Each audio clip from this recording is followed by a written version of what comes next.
Again, I dare say that many viewers in Britain would have noticed that ordinary British barbers have largely become extinct. They've been replaced by Turkish barbers.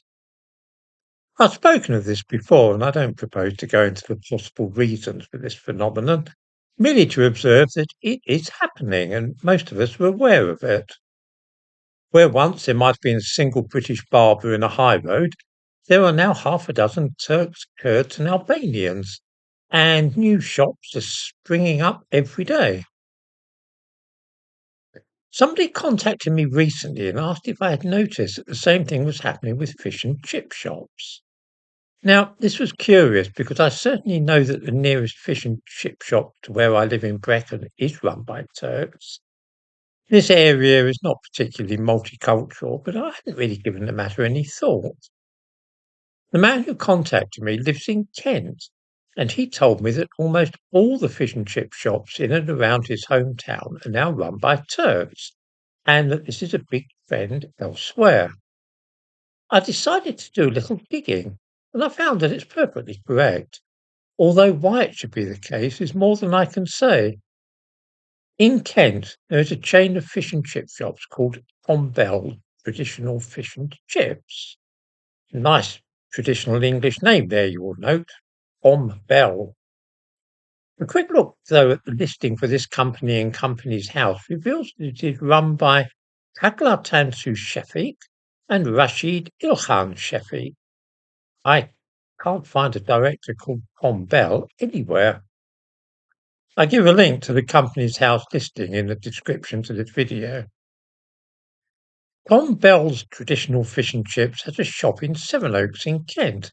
So out of interest, I thought I'd have a look at other fish and chip shops in the town, starting with the Sevenoaks Fish and Chip Shop. The directors of this company are Mehmet Kasandi, who lives in Leytonstone, and Nejati Sezgin Ismet, and Zeynep Saklam. I give a link to this company as well above. Also in Sevenoaks is the Kemsing Chippy. Nice use of demotic English there. It is run by Yasal Saklam. The staff at all these shops are exclusively Turkish. I had a quick look at one or two other English towns in the same way, and a similar picture emerged, almost all Turkish. Does it matter, you ask? Well, it doesn't matter to me personally, but I'm always interested in trends of this kind, the sort of thing which nobody else ever seems to speak about. I get on well with the Turks running the local fish and chip shop, but I found that one of them comes from a place where I was working on an irrigation project as a volunteer many years ago, when I was a little more politically motivated than I am these days. One point which has been mentioned, though, is that some people avoid restaurants serving halal food, and such folk might not think for a moment that a place called Tom Bell's Fish and Chip Shop would only be serving halal meat. Again, I'm not fussed about this, but some people will be. I simply thought that this situation might be interesting to some viewers who may perhaps have noticed something similar going on in their own area.